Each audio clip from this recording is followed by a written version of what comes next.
we're learning new details about the sudden death of Hayden Panettiere as her mother speaks out about her passing and Hayden's turbulent relationship with her on-again, off-again boyfriend.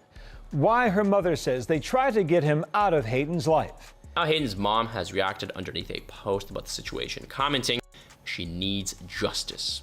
Now, that comment shows Hayden's family still wants answers about what happened. While Zach has shared his side of the story, there are still details that haven't been confirmed, and it seems that Hayden's mom thinks that there's more to the story. The world is still in shock from the loss of Hollywood sweetheart Hayden Panettiere, but nothing is more terrifying as the question that's now taking over the conversation: what actually happened inside that Greenville, South Carolina residence? Because the story we were originally given is not the story we're getting now, and if the Department of Justice is allegedly sticking their head in this, like the streets are reporting, then there's definitely something more to it. I was in such a lonely, desperate place that I was more afraid of being alone than I was with being with somebody who was physically hurting me. Like most cases involving a sudden celebrity's demise, the official version of Hayden's untimely passing came fast, clean, and simple. A tragic case of overdose. Case closed. Except it wasn't closed. And the deeper people dug, the less simple the story became. Officially, Hayden's passing is still labeled as pending. Not overdose, not natural causes, just pending. According to the coroner's office, both the cause and the manner of her demise remain undetermined while additional testing is completed, which, for those keeping score, is not usually how these things go when the answer really is simple. And it's not the first time tragedy has followed this family. Everyone is in responsible for cardiac arrest. Justin Milboff,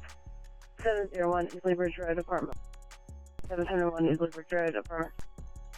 Central 1, minute 29 responding. Central 1. That's wrong, Central 1. Back home, also 43, South Central 1. Copy out 43. Back Medic 24 is available, same downtown. Respond in place of Medic 29. Easley Bridge Road, overdose. CPR is in progress. That's affirmative. That's what we were given. Is that not correct? Hayden's younger brother, Jansen, passed away in 2023 at just 28 years old, reportedly after his own long battle with addiction. Leslie Vogel, their mother, said publicly that she believes the two of them are with each other now and at peace. A comment that, depending on how you read it, is either a grieving mother finding comfort or an admission that history in this family has a habit of repeating itself. Losing my little brother, there's nothing like... I mean, he was my only sibling, and he was my younger sibling, and it was my job to protect him. So let's go back to that Sunday. Hayden was found unresponsive at a private residence in Greenville. The 911 call didn't come from a stranger or from a staff member. It came from her on-again, off-again boyfriend, Brian Hickerson, and his brother, Zach. Dispatch audio obtained by reporters reportedly references CPR already in progress and the possibility of an overdose before paramedics even arrived on scene. And when they did, according to a police report obtained by multiple outlets, Hickerson handed over to them a bag of medication that Hayden had reportedly been using. But officers admitted something curious in that very same report. At the time, they couldn't even confirm whether she had used drugs or alcohol that night at all. So what exactly was in that bag, and why was it the first thing offered up? The report did say that Zach was very emotional while EMS was working on Hayden. Brian did not become emotional until EMS declared her officially deceased. Afterward, investigators say Brian showed officers the bag of medication Hayden is currently on. Panettiere and Hickerson's relationship was often tumultuous and many times violent, especially as it impacted her addiction issues with alcohol.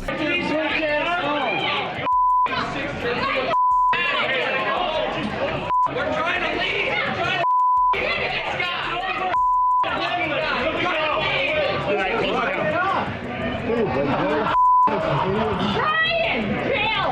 An autopsy performed the next day reportedly found no signs of trauma, no struggle, nothing that would immediately point to foul play. But according to reports, that hasn't stopped the Department of Justice from opening an investigation into possible criminal conduct. Officers are reportedly trying to determine whether anyone else played a role in what happened that night. And then, just days later, the case escalated again. The DEA stepped in to assist. For those who are not in the investigative community, this is exactly typical for a routine investigation regarding a lost life. The Greenville Police Department remains the lead agency, but when a federal agency joins the case, people start asking louder questions. Panettiere's own representative addressed it directly, saying only that there was nothing to share while the investigation continued, but that they were hopeful justice would be served. But that word justice sounded too heavy for an outcome that was depending on a toxicology report. And here's the part that makes this even harder to sit with. Toxicology results can reportedly take weeks to come back, which means for weeks the public will be left assuming the simple explanation while investigators quietly build out a picture that apparently requires a federal agency to help finish. In the middle of all this, Hayden's final public moments weren't even about herself. Just before her demise, she'd filmed a campaign for an animal rights organization, urging fans to stay away from marine parks that keep dolphins in captivity. Footage that was only released after she had already passed. It's the kind of detail that makes this whole story sting even more. A woman fighting for the voiceless while apparently unable to get anyone to fight for her. I would do anything if I could forgive myself.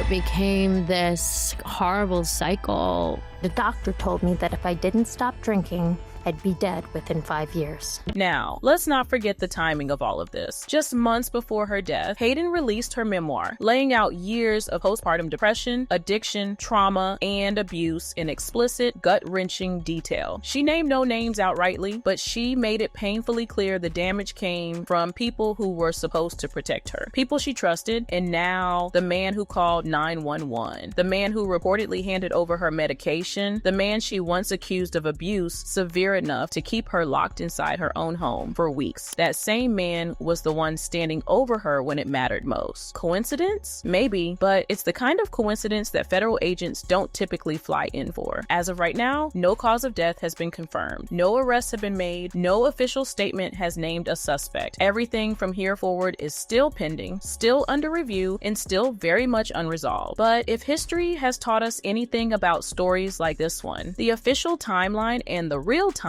don't always match up. And in Hollywood, the truth has a habit of surfacing long after the headlines move on. So we want to know what you think. Was this simply a tragic ending to a life already worn down by years of trauma? Or is there more buried underneath this story than the official record is letting on? And if the people closest to Hayden really did fail her again and again, who deserves to be held accountable now that she's no longer here to speak for herself? Let us know what you think down in the comments. Don't forget to hit that like and subscribe button. See you in the next one.